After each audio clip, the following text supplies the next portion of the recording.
okay, or at least comfortable with my presence before I begin to show them who I am in real life. So there's always that. Code switching has become a coping mechanism of mine.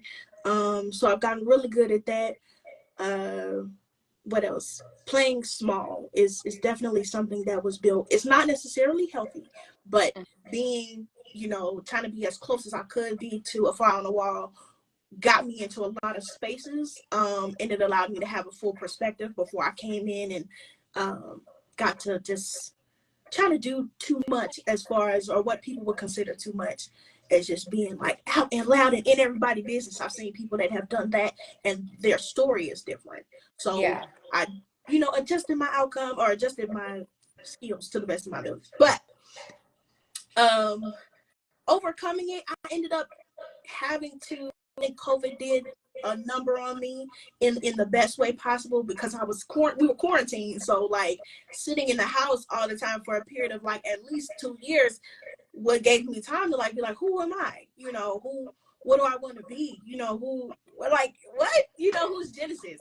And I had to cut off some friends and I didn't really get to see them, but that helped me be a more well-rounded person, being cool with myself, mastering the art of self before I mastered the art of circle. And I grew. But I will say that my real growth didn't start, like I didn't start doing the healing process until college, which was maybe about 6 months ago when I started. Because I got from under my parents and I had real time to like sit and look at myself and be like, who is this person?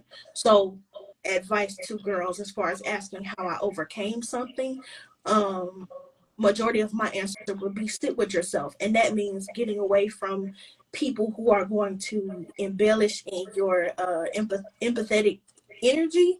Because I once you are, what do people call it, an empath? Once you empathize with people so much, you start to take on what they are and their problems. Once you got to get away from all that, and then you start to find yourself. That is when the healing starts for real. No, I love it. I love everything that you said. I think what's important is just you focused on yourself. Like you didn't let, whatever the bullying distract you, take you off your square, your focus, and you focus on yourself. And that's extremely important. Sometimes we see, people go into this dark hole. I myself can say, like, at some point I was just like, I can't do this no more. But I had mentors and people around me that was like, no, you got this. You can do it. Like, don't let these situations affect you. When I look at it, look back now, and I'm like 37 years old. When I look back now, I'm like, those things were nothing. Like, why did you mess with me like that? So it's like, bullying still happens. It ain't gonna change. You an adult, you a kid, whatever. But at the end of the day, you have to, know who you are as a person. And I totally agree with you, like focusing on yourself, not letting everything, take control of your emotions. And we've did a lot of research into bullying, and we know that research has found that it does affect our mental health. It does. It affects our mental health. And now it's on a totally different level with just, media, with just, yes, we've seen high rankings. And now, like a survey that we did with our participants, we asked the girls, are you being bullied? And, we also did an anonymous survey just to determine whether or not they even had thoughts of suicide. And it's sad to say about 80% of our girls responded and said that they have. And it is due to the effects of bullying. So I think that this topic is so important. We really need to empower our girls. We have to build their confidence. We have to teach them how to avoid negativity, how to identify negativity when they see it, because friends are extremely important. Absolutely. And your circle is important. Who you hang around, who you are interacting with is extremely important. So I cannot wait until Saturday. Like, I seriously can't wait till Saturday. There's so much to disclose. There's so many questions our girls have. You have been on this platform for a while. I've actually been following you. I've been at a few events with you, from Girls Health Matters, not Girls Health Matters, All Girls Matters. And I've also sent you on a few things with Girls Who Brunch. And so I know who you are as a person. I'm really excited to bring you to Mean Girls and, share your wonderful story and what you're doing as an advocate in our community. And you are a product of Chicago. Like, that's so dope. Yeah, I love my city. So That's one dope. of my favorite places for sure. Yes, yes, yes. So dope. So we are excited. Again, it is sold out. And like we are expecting 150 girls. And that's a lot of girls. So it's sold out, but I know you have a message for them. There's so many speakers on the platform, a host of activities, and not only that, a ribbon cutting ceremony for our Girls Health Matters van. So this mission that we have started off very small as an initiative, but we are taking this initiative and it's now a program, and we are bringing Girls Health Matters to our communities on wheels. So we have acquired a Girls Health Matters van, and we'll be having these pop-up assemblies within our communities to talk to young ladies about confidence building, self-esteem, ways to build their self-confidence and mental health, identifying some of those health disparities within our communities. So we are really excited about it, Genesis. This is really dope to even be here with you to talk about our initiative and have you a part of it, and you standing bold in the community and sharing your passion. And I love that you have a like-minded spirit such as I, that is really just standing in the gap for the youth and standing in the gap. And you are definitely a role model and an example. So we're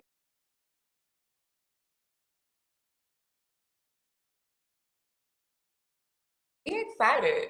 We are so excited. I said a mouthful. It's totally okay. No, it's fine. I'm absolutely excited to be a part of it. I definitely haven't seen this in a community of mine, so help themselves, and not rely on so much like social media and what their parents are telling them. Not in the sense that like trying to steer them away from parental guidance, but when you go to school, you don't have parents there always on you trying to rebuild you back up if somebody says something to you at lunch, or if you're at recess and there's a girl that don't like you and she's saying things to get people to talk about you. Like, you don't have people there that's really ready to go.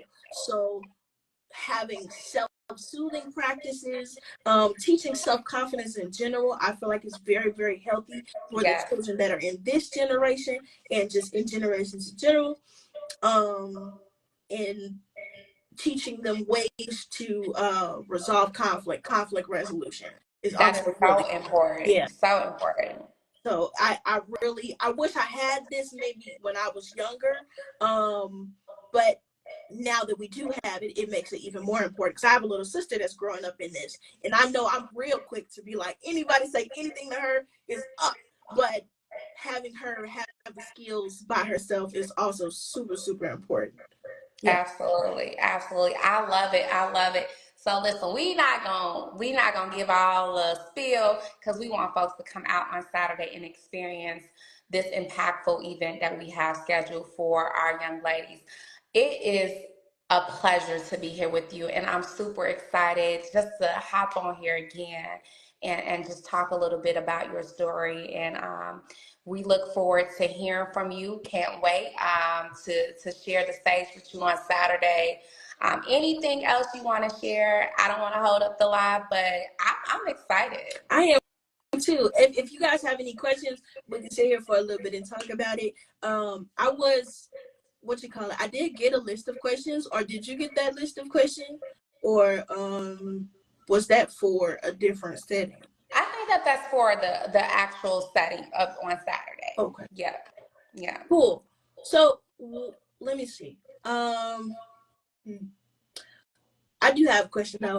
When was the moment that you realized, like, oh, I am better, not in the place where I was before, where you were able to like safely start making decisions for yourself that helped you grow into the person that you are?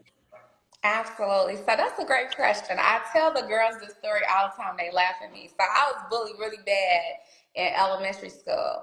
The young lady who bullied me actually transferred to my high school my last year in high school. And so at that point in my mind, I kind of got startled like, man, she's here. Like, I don't want to experience or feel the way I felt when I was in, elementary school. So I literally told myself, like, no, you are becoming a woman. You are, you're done with feeling depressed. You're done with the anxiety. You are more than enough. I've been around so many positive people that had reaffirmed me. I was working on my confidence. So at that point, when I saw her again, we were like cross paths at a locker one day, and she looked at me and I looked at her. She laughed, and I didn't start. I didn't shake, I didn't startle or anything of that nature. And I knew at that point, like, I'm over this. I'm over this. I can stand up for myself. I know who I am as a person. And at that point, I just started living life.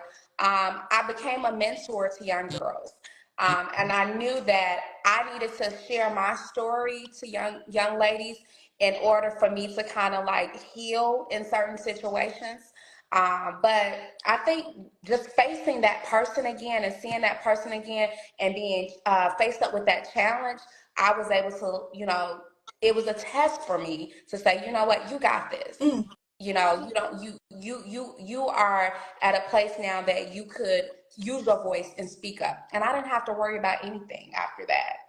But what gives me strength and comfort is giving back to the younger generation, being that positive role model, that mentor. You mentioned something that was so important. I didn't have a Mean Girls empowerment when I was growing up. Me neither, yeah. Girl Scouts was popular, but my mom didn't see value in that at the time. So I didn't have a Mean Girls, so I wanted to create a girl-friendly network. I struggled building friends with young ladies. Mm-hmm. And so it was, and honestly, I just felt like I was unique in my own way.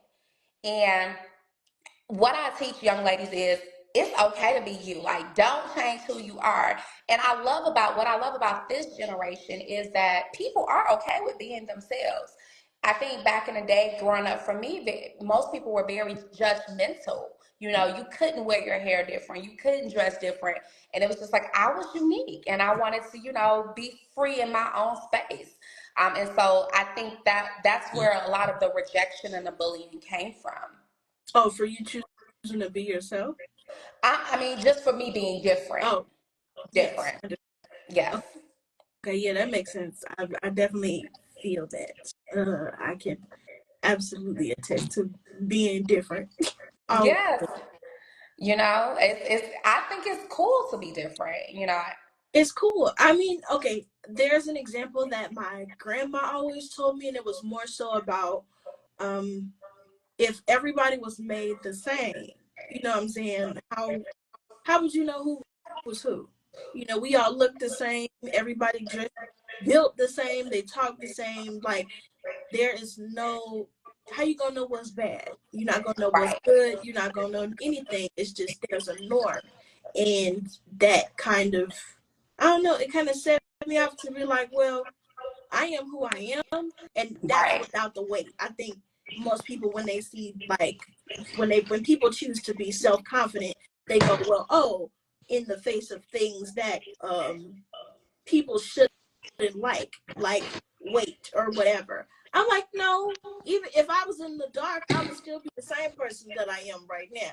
If I was in a different body, I had a different hair color, I would be the same exact person. So I think the self-confidence is a leading factor that takes away from majority of what society deems unacceptable. Absolutely. Absolutely. And so, listen, I feel so good about the decisions that I've made and transitioning over to just like really being that impact for young ladies. Um, And I think like we have to ensure that we continue to push young ladies to be role models. Like, we have this, people want to be a carbon copy image of this person. And we have to say, be you, be Yeah. comfortable in your skin and who you are. So I'm a firm believer in what your grandmother said. Yes. Absolutely. Well, you guys, I thank you so much for joining with me. April 6th, Morgan Park Academy is where we will be. If you have your ticket, we cannot wait to see you there. And yeah, this has been so fun. I'm really excited for the future. Absolutely. And make sure you guys follow Manage Emotions, Avoid Negativity. We are Mean Girls Empowerment. Be on the lookout for just a recap of this event on Saturday, and continue to follow us for more information on how you can join our organization or information as to, how to receive resources from us. Thank you so much, Genesis, and can't wait to see you Saturday, sis. Yep, no problem. Have a All great right. one. You